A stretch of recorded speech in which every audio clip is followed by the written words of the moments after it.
Well, good morning, good afternoon, good evening, whatever time you might happen to be tuning into this. It's great to be with you in this way. My name is James. I'm part of the team at Grace City, and it's my huge privilege to be wrapping up our series looking at the I am statements of Jesus. But just before we jump into that, I just want to say a huge congratulations to our friends from the Beaches congregation, Carmen and Davin De Bruin, who welcomed into the world this week their second son, Aaron Gabriel. If you're interested in the dimension details and that kind of stuff, check out their socials for that information. But can I ask you, hey, church family, can we pray for them? Pray for Carmen and Davin as parents. Pray for Caleb as he adjusts to being a big brother. Pray for Aaron as he learns to sleep and feed. And pray that as a family, they would enjoy these early moments together as a family of four. We're so excited for you guys. Congratulations. And while you're praying, can I also ask you to pray for us as a church family as we work out how to re-engage and meet in person in some way in the coming weeks and months. We're really excited about the prospect of doing that. We cannot wait, but we also want to do that really safely and really well. And so it feels like we need the wisdom of heaven. So if you can be praying for that, that would be great too. Now I'll explain to you in a moment why I am in the garden of our apartment complex right now. But today we are carrying on our preach series, and in fact wrapping up our preach series as we look at the final I am statement of Jesus. And the statement that we're going to be looking at is particularly significant and particularly profound. And I actually think that Jesus hasn't left the best for last, because actually all of the I am statements have been really significant and very instructive for us. And I hope, like me, you feel like you've been really well served by the different women and men who have preached over the previous weeks. I feel like every one of them has communicated so excellently. I've grown in my love for Jesus. I've deepened relationship with him more through those preachers. So I hope you feel the same way. But I would say that today's I am statement is something of a favorite of mine, because I feel like it kind of captures the heart of the whole gospel when Jesus says, I am the vine. Now, when Jesus says this, these are the final few moments of his ministry, the final few moments he has on the earth. And he's just had his Last Supper, the final Passover meal he's going to share with his disciples. And they're en route together to the Garden of Gethsemane, where Jesus is ultimately going to be betrayed and led to his death on a cross. And somewhere in that journey, perhaps when they're traveling through the temple courts and they look up and they see the great golden vine glistening in the Passover moon, Jesus says to them, I am the true vine. Now, I'm here in the gardens of our apartment complex because I want to show you something. Come with me as I show you this to you. Now, I planted these jasmine plants along here a couple of years ago. They're slowly making their way up the wall. They're doing okay. This is common property, but no one's complained about it so far. But there's one of these branches that looks very different to the rest. Come have a look at this one. You can see this one looks totally different, right? Why? Why does it look different? Because it's dead. And it's dead for a very simple reason, actually. Look at this. You don't need to be a great horticulturalist to know why. It's been separated. These branches have been separated from the life-giving nutrients of the vine. And Jesus says to his disciples, I am the vine, and you are the branches. Remain in me, and you will bear much fruit. But apart from me, you can do nothing. Now, the disciples don't know that their 3-year apprenticeship is coming to an end right now. But in these moments, Jesus is sharing some of his most precious, some of his deepest, some of the most important and sincere words that he ever shares with anyone. And I know that when we gather on Sundays, and perhaps the reason that you've tuned in here today is to hear somebody expound the scriptures to you.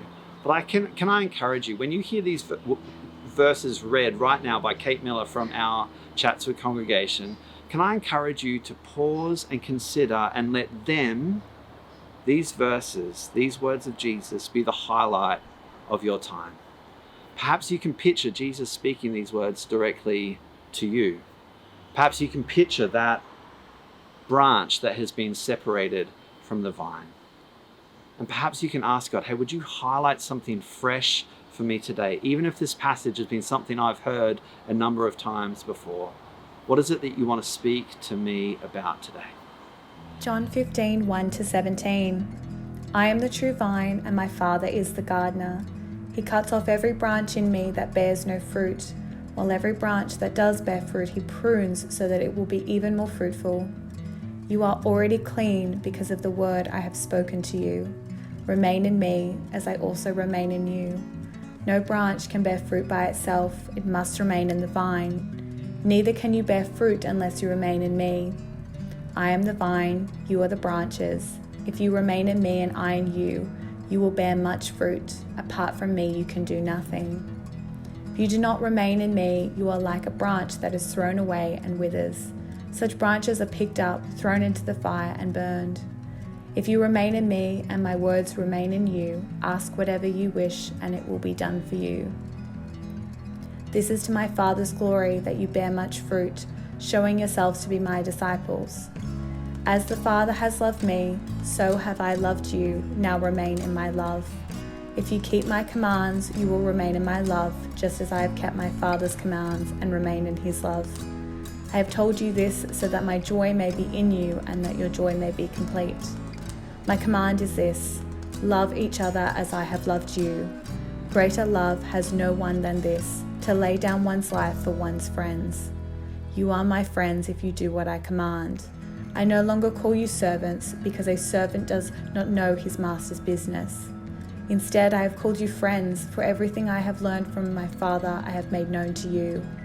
You did not choose me, but I chose you and appointed you so that you might go and bear fruit, fruit that will last, and so that whatever you ask in my name, the Father will give you.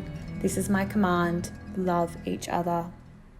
Well, in 2 Corinthians 4, Paul says we do not preach ourselves, but that is a rule that doesn't apply to Jesus. Actually, he preaches about himself all the time, as we've seen in this whole series looking at his I am statements. And I wonder, what was it that stuck out to you when you just heard these verses read by Kate Miller? I wonder what it was that you felt God highlight to you. Maybe it's something that you were reminded of that you've forgotten from the past, or perhaps it was something that you discovered for the very first time hearing these verses afresh.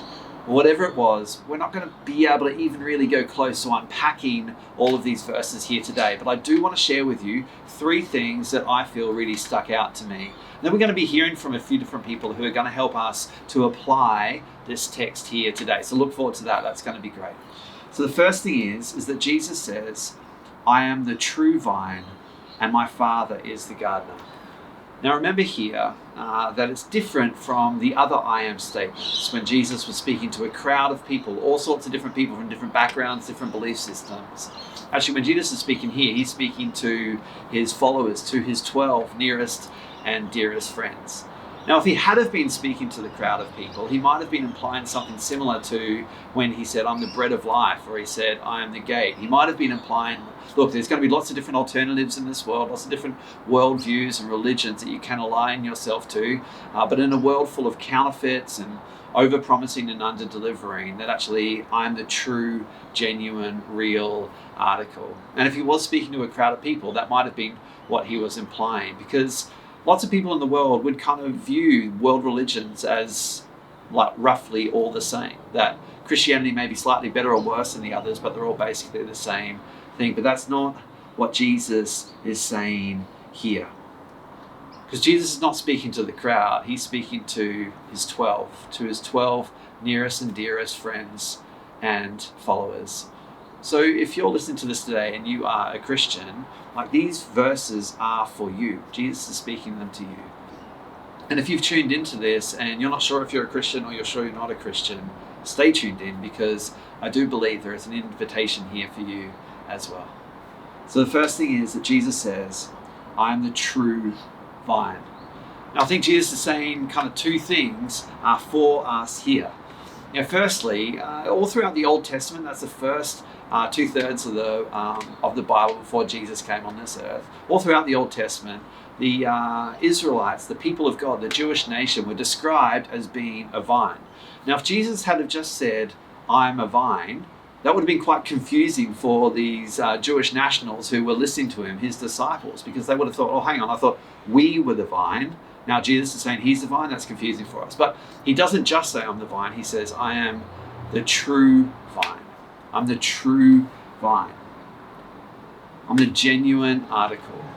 I'm the one who has produced the kind of fruit that the Father, that the gardener was looking for. That actually where the Jewish nation, the Israelite people have failed to achieve, actually I have accomplished. When they weren't able to succeed, I have succeeded. I've produced the kind of fruit that the gardener, the Father, was looking for. I think the other thing that he is saying also in speaking to his followers is he's saying, hey, you might think that you can be fruitful apart from me. You might think if you hitch your wagon to a certain ministry or a certain ritual or to a certain strategic plan, that you can be fruitful, that as long as you connect to something, you can live a fruitful life. But Jesus is saying, no, that's not the case at all. Because Jesus knows, we all want to live a fruitful life, don't we? And that begs the question, what does a fruitful life look like? We're going to look at that in just a moment's time. So Jesus says, I'm the true vine.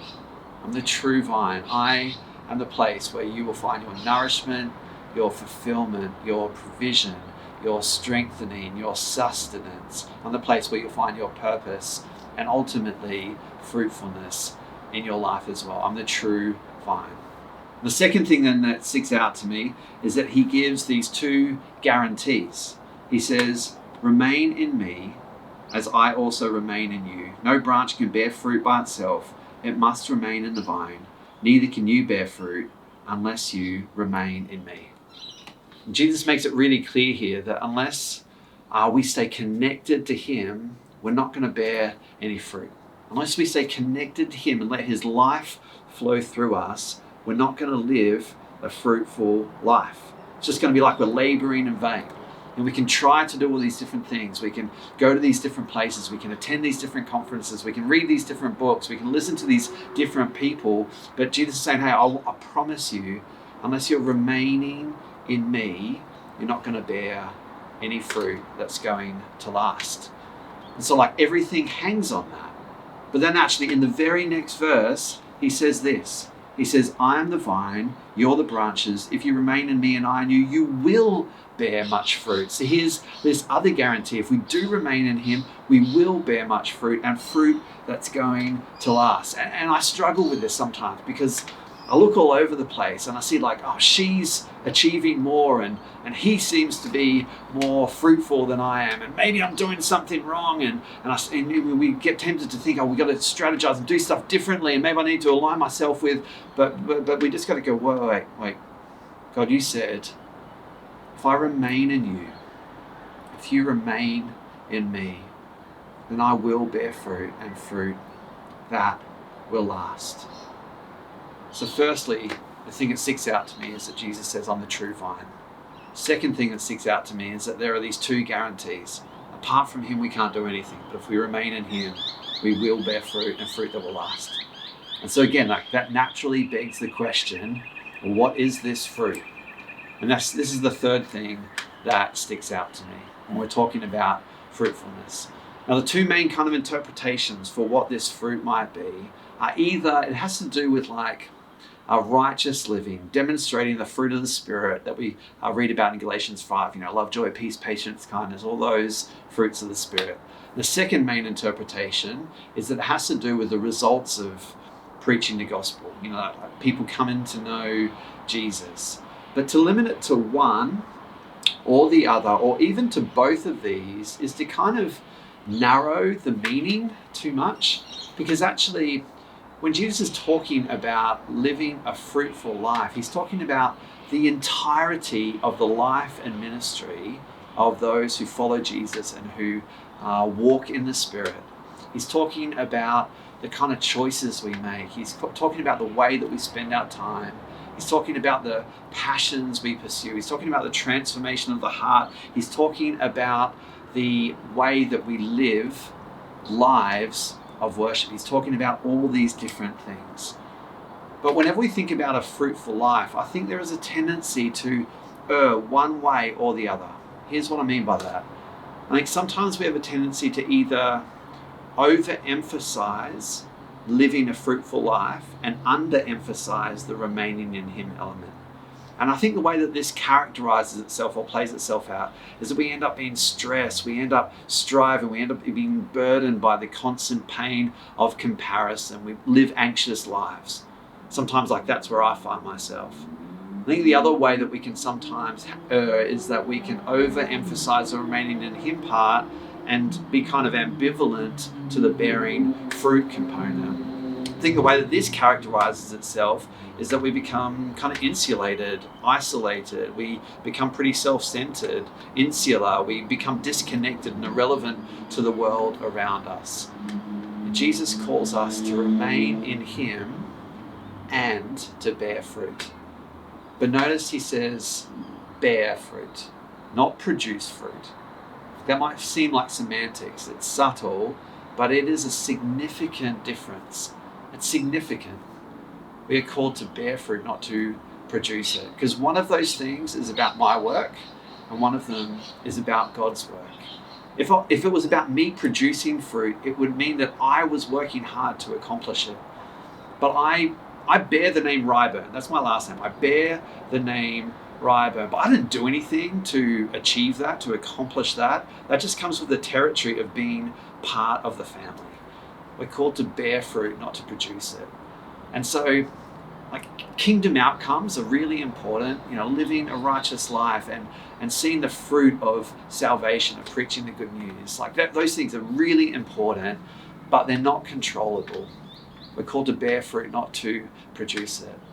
And so I desperately want to live a fruitful life.